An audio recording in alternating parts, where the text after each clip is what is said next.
I want to bring in Christopher Clarke, who's a professor of economics at Washington State University. Thank you so much for being here with us. So, as we heard, President Trump granted car companies a 1-month reprieve. So, what happens a month from now? Obviously, that's not very long if the president expects companies to move production to the U.S. Oh, well, the ask to have an entire supply chain that has been set up over the course of 30 plus years to just magically come into the United States over the course of a month is fantasy thinking. At most, you can move a little things here and there, but there are long-term contracts that have been signed, and you can't just build a factory overnight.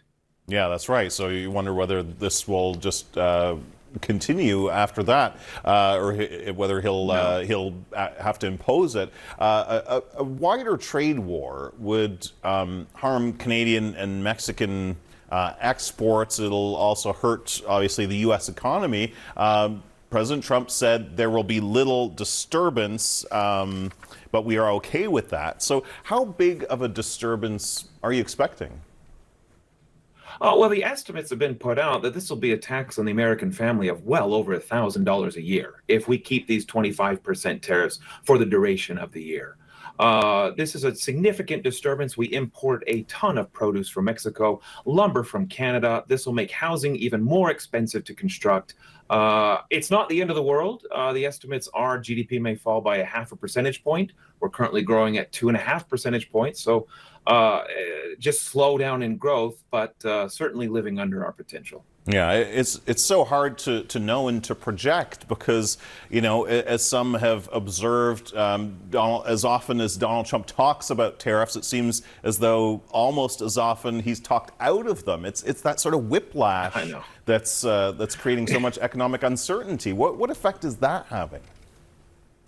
Oh, this is huge, and this is part of the whole difficulty in trying to understand what's happening. Is one day you have a tariff, and literally today, the next day, it's lifted for some of the economy, the economy that has a little more political connection to Washington. But we have 330 million people, $30 trillion of brand new goods and services are produced every year. Part of the long run engine of growth is investment. And why do businesses take the risk? No one forces them to. They go out, they decide, this is the future, this is the risk I'm going to take, I'm going to build this new business, I'm going to expand my existing operations, and that all requires a certain level of predictability. All of this uncertainty is harming that. Yeah. Now, we don't know exactly what effect that's having right now, but certainly over the last few weeks, there have been plenty of troubling economic data coming out. Hiring's down, GDP forecast to fall, consumer confidence is down. Now, the Trump administration argues this bad economic data is Biden data, that Trump's only been in office for a couple of months now, not long enough to turn around the economy. Does he have a point? To an extent, certainly. A lot of the, particular, we can take the GDP Now forecast coming out of the Atlanta Fed that shows a drastic decline. It's a forecast. It's a very timely thing that comes out with immediate data, and that's pretty volatile as new data comes in.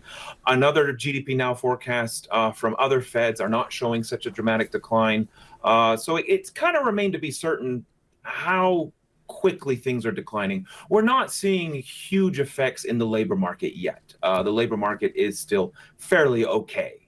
So we're not seeing a dramatic decline yet. My biggest worry is this chain of uncertainty and a chain of lower investment over the course of the next year, 5 years, or 10 years. Yeah, so much unknown, but one thing we can be certain about is, as you say, the amount of uncertainty. Christopher Clarke, thank you so much. Really appreciate it. Thank you for having me.